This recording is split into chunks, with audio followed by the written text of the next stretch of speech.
Good afternoon, ladies and gentlemen. I'm Robin, this is Digital Wilds, and welcome back to Paper Mario The Thousand Year Door as we finish off Chapter 2 and head into the interstitial stages before Chapter 3.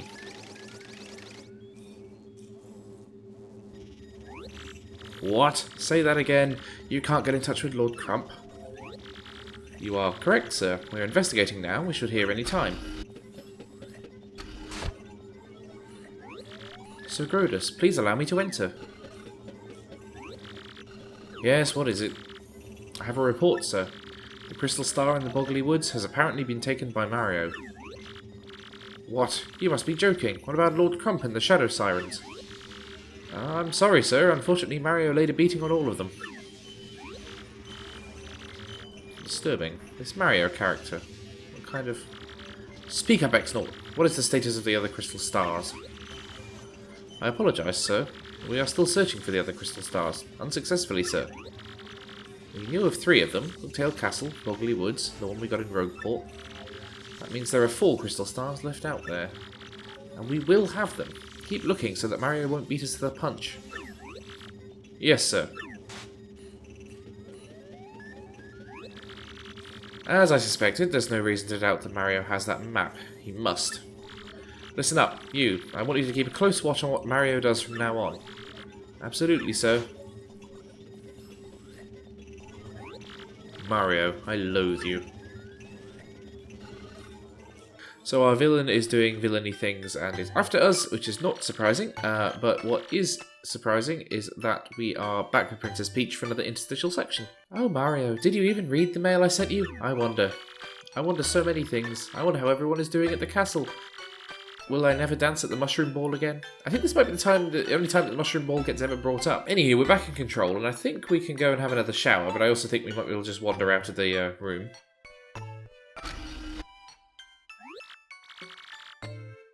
Yes, indeed. So the computer that has a crush on us is trying to tempt us out into more antics, and we're going to oblige. So straight back over to Tech's room, which is conveniently located on the same corridor as us.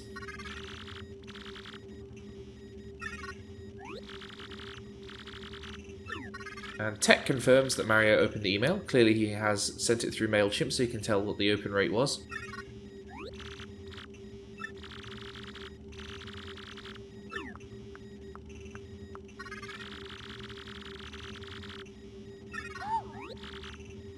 Peach being incredibly forward here that she wants to teach him more about love, and Tech listening in on her desire to dance at the ball, has decided to oblige.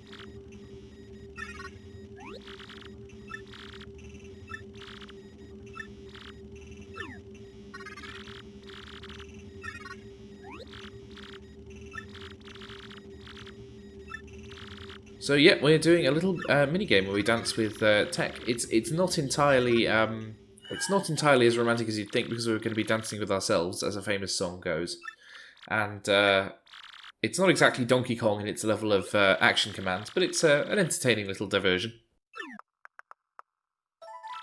So I've got to remember how the buttons work on the GameCube controller, because it's a different layout to every other controller since.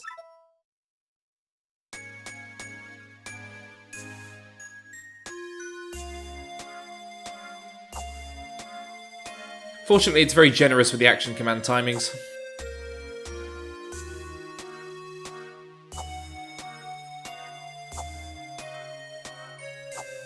And they're not exactly doing anything very complex on the old animation front either.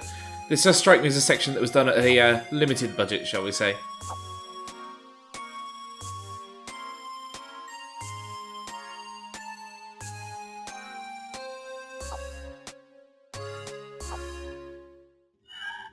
And there we are. So had a lovely dance with Tech. I think that will get us the access to the email that we need. Yep, so he's feeling the concept known as fun, or we hope it's fun that he's feeling at least. So now we're able to fiddle around with his insides and access the communicator.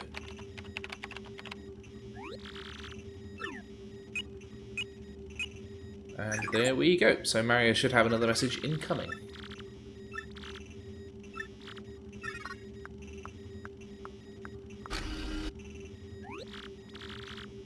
You're a weird computer, Tech. Yep, that's not wrong. You can be best and only perfect, but you are still weird.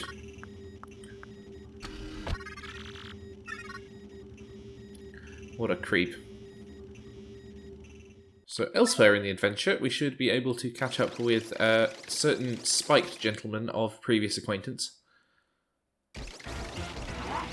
Yep, here he is. Bowser and Kammy Koopa on the scene.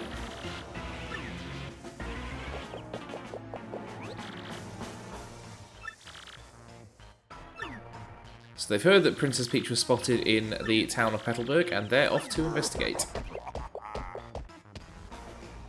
And this leads us to the first of the Bowser levels. We are playing a little version of Super Mario Bros., where instead of Mario, we are playing as Bowser, and he is basically the same as Mario, except that he can use his flame attack, and also, instead of mushrooms, he collects giant steaks, or giant roasts of meat, which we can use to expand and deal with various enemies of our recent acquaintance, particularly if we can get 2 of these bits of meat, we get basically the equivalent of a Starman. So rather than waiting in the sky, we are impatiently charging through the level and, yep, destroying everything in our wake. Not exactly a complicated piece of platforming, but an entertaining little aside nonetheless.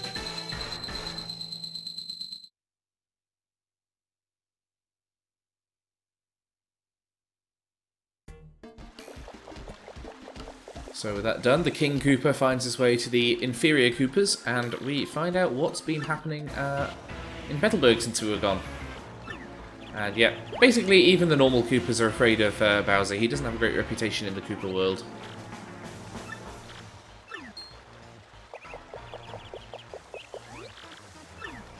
But Cammy's on the case, and yeah, there we are. What's Princess Peach doing hanging out here? We thought she was on the X-Naught base.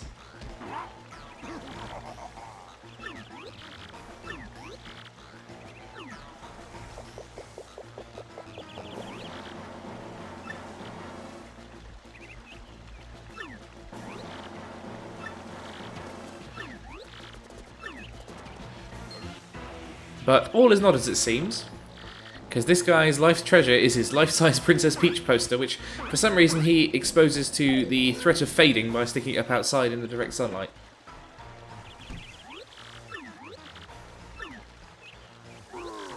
So unfortunately, Bowser has once again been foiled. And so we return to the Boggly tree with an extra crystal star in tow, and we get a heartfelt thank you from the Peonies.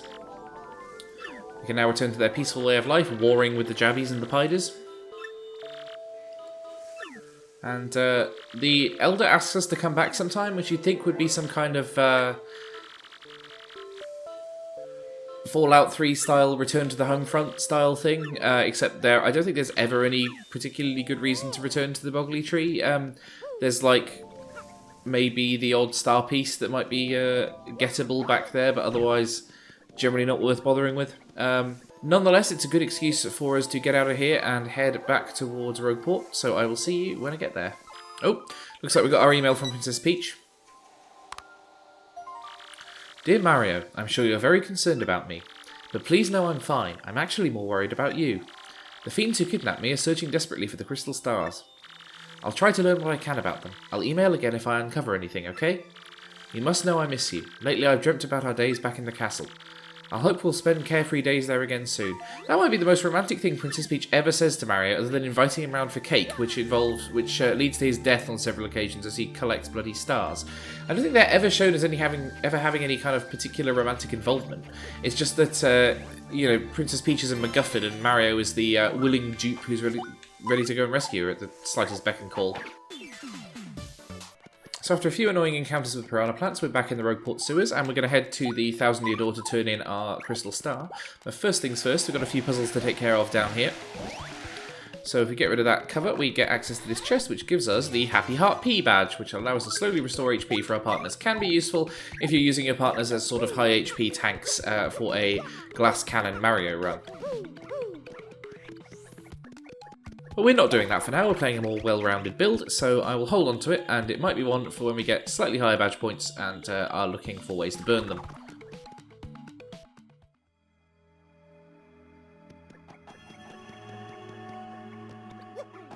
So now that I can butt slam, we have access to these floor tiles. There are a few of these scattered out throughout the game, and they all contain a star piece. So you need to butt slam them right on the edge so that they flip over and reveal the delicious treasures within.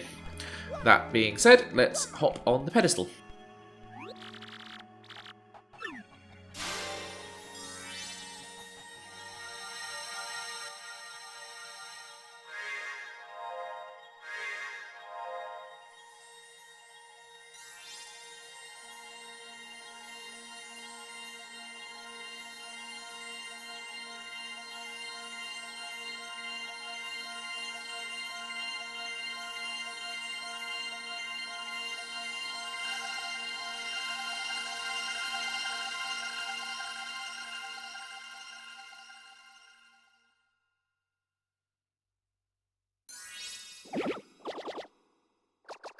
Yes, indeed. So it looks like the destination for our next crystal star is among the clouds. And how are we going to get there? Well, that's what we're going to be figuring out in this interstitial part.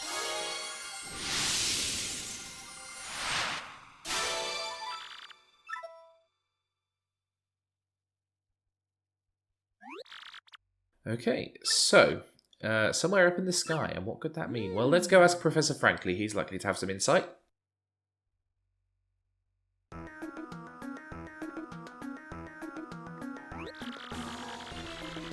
That means beneath this town, the 1,000-year-old ruins remain intact. Not entirely wrong, Professor, not entirely wrong. Doors have been sealed shut for 1,000 years by the crystal stars. In order to open that seal, we have to muster the power of all the crystal stars. Well, that's what we knew anyway, but there is a treasure bit within, so that's good to know.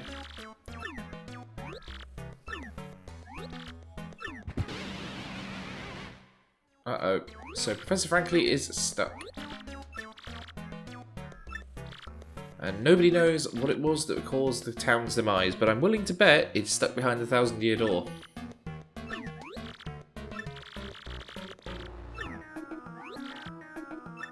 So we are off to Glitzville. It is a wrestling arena, and that is going to lead us to one of my favourite chapters in the game, so I'm extremely excited for this. The richest people in the world wager on the bouts. Sadly, because this is a children's game, we're not allowed to gamble on the blood sport, but we are allowed to take part, so that's going to be something to look forward to. There's a special blimp, but unfortunately we have to have Mario. So there are special connections through which we can get a ticket on the blimp, but unfortunately those are mafia connections, and so Mario is going to have to indulge his Italian brethren and indulge in some organised crime.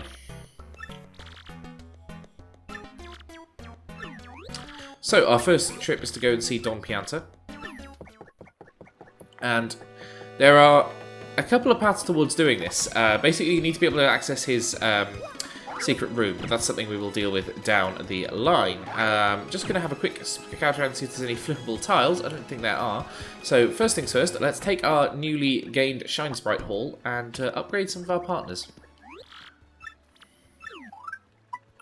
So Koops first, and that will give us Shell Shield, which allows us to place a temporary barrier around Mario, which can usually survive 2 or 3 attacks before breaking. So it's a very valuable asset to have, particularly if you're up against a high damage enemy and you're running a fairly low HP build.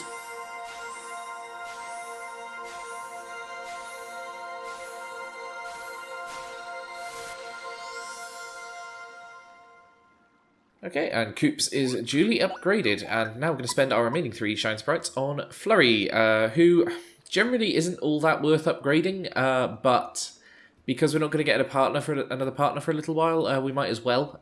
Lip Lock allows you to drain HP from enemies. It's not very powerful, and generally you're not in a position where your battles are a long enough slog that running out of HP is a viable strategy more than just wailing on them enough to inflict damage. But, you know, nice to go for the 100% completion, and we will be trying to fully upgrade all the partners in this game if possible.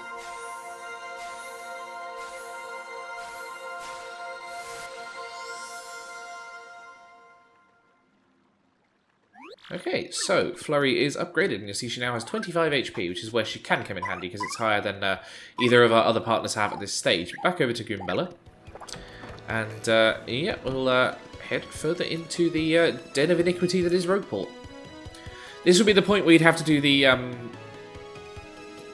contact lens fetch quest if you hadn't already, and you'll see as we head into the main plaza of Rogueport that there is a Luigi quest going on. There's also this bloke hanging out outside the shop. No, he's just waiting there as a bit of flavour. Charlieton's here, and might have a very interesting item. No, not this time, but we'll keep an eye out. And I think if we head back here behind this building, I think there's a flippable tile next to this criminal Goomba. Yep, there it is. So there we go, that's another star piece for us. And let's go, while we've got the opportunity, hear the next part of Luigi's tale. So he's next to this rather curiously coloured blooper, who's apparently called Bluey, and he seems fried to a golden crisp, so let's find out what's happened. Well, I went to Rumblebump Volcano and got myself a marvellous compass piece. It was an incredible quest, there was danger and all sorts of adventuring. It was pretty nutso, bro. Want to hear what happened? It's a pretty long story. Okay, so let's hear the Rumblebump Volcano part of the story. Well, like I said, it's a really long story, but here goes. As soon as my ship docked on the Pudding Continent, I set out for the volcano. To reach my destination, I spent several days fording through dense jungle. Scary beasts were all over. More than once I thought I was done for, bro. I may have screamed a bit, to scare them off, you know. But as fate would have it, a blooper named Bluey heard me shrieking and found me in this one town. Bluey was on a journey of his own, but he joined me after hearing my tale. Now, Bluey's a madman. Back in his hometown, they call him White Torpedo. Yeah, he's a tough guy. Anyway, he helped me fight to Rumblebump Volcano. This place was all about bubbling lava pools and heat that'd make the sun sweat. And the place was lousy with evil traps designed to protect the compass piece. The scariest one of all was this gigantic 100-foot tall statue that stomped around. Now the weakness of this giant statue, bro, was a red gem on its forehead. Now I can jump high, but not high enough to reach this thing by a long shot. So I came up with this plan for Bluey to hit that weak spot. All you, man, I said.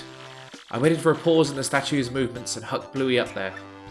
And bullseye, the White Torpedo saved the day. That jewel got whacked. It was a critical hit, and that stone statue toppled and crumbled into pieces. Once that was done, it was an easy stroll to the room where the treasure was. Unfortunately, Princess Eclair was nowhere to be found, but I got another piece of the marvellous compass and put it in the base. Now the compass pointed west to Plump Belly Village on the Strudel continent. So I set sails once again and came back here to Rogueport to recharge. That's what happened to me lately, but I'll be heading back out soon. So there we go, looks like Luigi's had an interesting chapter out as well as us, so let's see what Bluey has to say about this. Hey there, I'm Bluey, and this guy is a total liar, don't listen to him. You heard his story, right? Well, he did try to throw me, but he completely tripped. And what happens? I end up landing in lava. Lava, man, you think that feels good? Thanks to him, you can stick a fork in me. I'm well done, my pale skin's crispified. I'll never forgive this guy, I'm going to make him pay if it takes my whole lifetime. That's the only reason I'm still hanging around with this guy. You'll pay, Luigi. Okay, so looks like Luigi is not a friend to all he meets. Now, before we go and head over and see the Mafia, I'm going to head over and have a chat with Dazzle, see if there's any more things we can buy with our Star Piece haul. We've gained a few in the last level, not too many, but might be enough to buy a couple more things. Yeah, we've got 12, so what can that get us? So none of these are hugely useful. The Heart Finder and the Flower Finder can be useful to have on hand if you're doing the Pit of 100 trials, because they're a good way of keeping your HP up. But I can't get much use out of Peekaboo, because I tattle everything I come across for the first time anyway. So I might go for Flower Saver. I think it would be useful to have that on hand. Costs 4 BP, but a flat reduction of 1 in your FP costs is quite the benefit. So I'm going to take that for now, and we'll head back to the surface. Okay, so if you're not familiar with how accessing the Mafia works, what you've got to do is you can go back here and speak to the Robo gang, the rivals to the Mafia.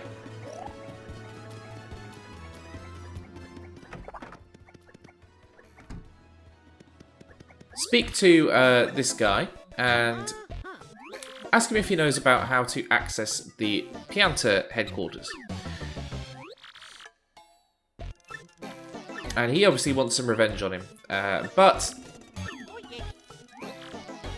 he asks us for 64 coins for the information. So I'm going to say no because I want to keep my money, but I am going to tell you what he will tell you if you go and if you go through the transaction, which is basically you need to go over to a special shop which is on the west side of town. So I'll just cut to that. And the game's good about this because if you're on a replay, you'll never have to do this puzzle twice if you already know the answer. But what you've got to do is head into this shop here on the west side of the city. And there's a certain code you've got to get through this back door here. And what you do is you buy a dried shroom. Or, in my case, you sell some items and buy a dried shroom. Or store some items. And now we can buy a dried shroom. And a dizzy dial. And then we'll be asked a question. And obviously our moustache is black, so we'll answer that. But that was the wrong secret question they were meant to answer. And now we are asked our favourite colour, and we say yellow. And with that, the password is correct. So we can head through this back door here. Thank you to the slightly weird Playboy Bunny style Boo for allowing us access. So back here, we got this rather unassuming staircase, not much else to it. And if we head up here, we find ourselves in a rather well-appointed Mafia headquarters. So here's Vinny, and this is Tony. These are the sort of sub-bosses of the Pianta cartel, but our beef is with this guy. So he speaks in this rather stereotypical Mafia accent, and yeah, he's incredulous that we would come here asking for a blimp ticket. Simply incredulous. So this is Don Pianta, and he makes crying babies weep.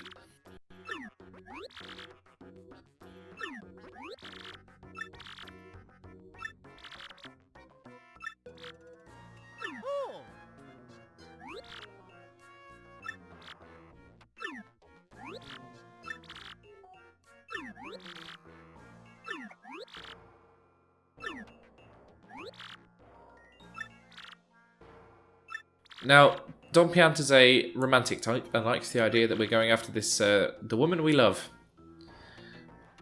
But we got to do something for him first, because it is the Mafia after all. And it looks like there's some trouble going on with Francesca and Frankie, his son and his daughter and the guy she eloped with.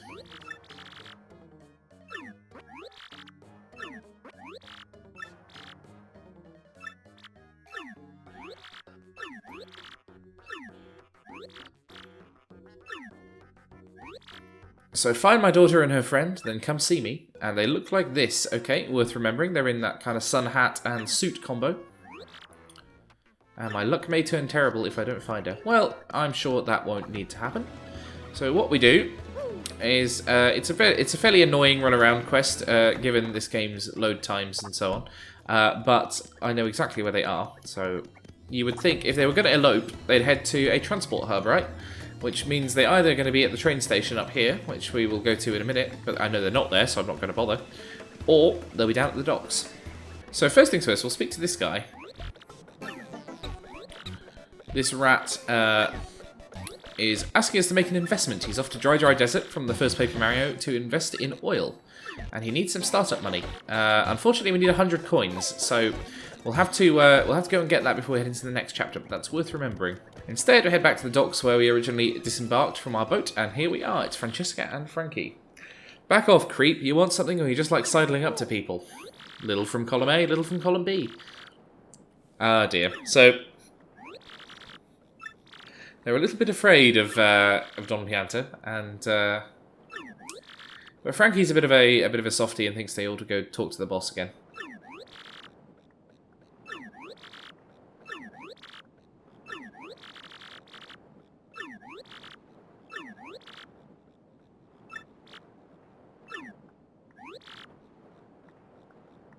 So we can either lie and say they've gone already, or we can refuse. And but I feel like we'll not be mean on this occasion.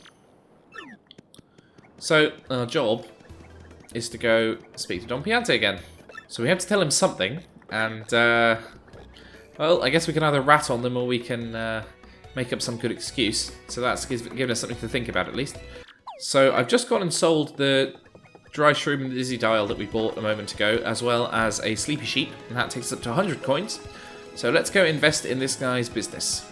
So there we go. It might be a waste of 100 coins for now, but it will reap benefits later. So we'll do that and head back to the Piantas.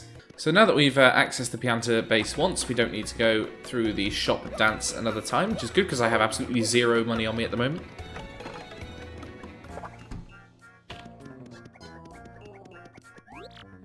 And here we go. What are we going to tell him? Well, I think we're going to have to rat on them, I'm afraid. Hopefully they can get away before the boss gets after them. So, we've broken a promise to a friend, but we have got what we wanted, so isn't that morality? Ah, but there's a twist in the tail. Yep, here they are. They have returned. Back you came, head hung low and with your tail between your legs. And indeed, it was Francesca's idea, which means that they might just get away with it, because he's got a bit of a soft spot for his daughter.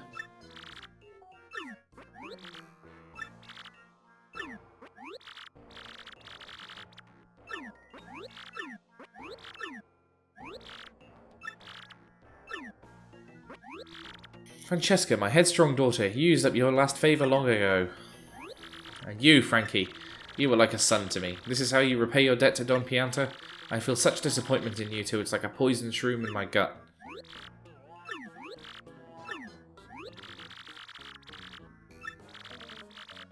Oh, so they're being disowned. Except not. They are getting permission to go and marry. He doesn't like it, but he's going to go along with it.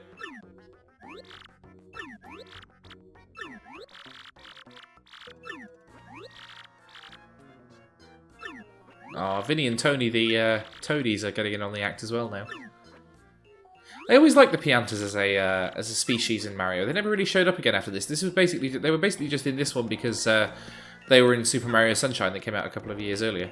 So, let's have a chat with Don Pianta again, and here we go, we have the Blimp Ticket. Only one, so I don't know how our partners get to travel on board free, but, you know, maybe they counted as children.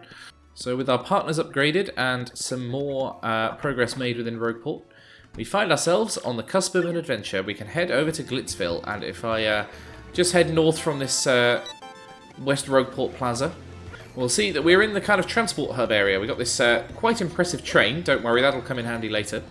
And we've got ourselves the blimp in the background. If we hand over our ticket, we'll be able to hop on board. But that, my friends, is going to have to wait for the next episode.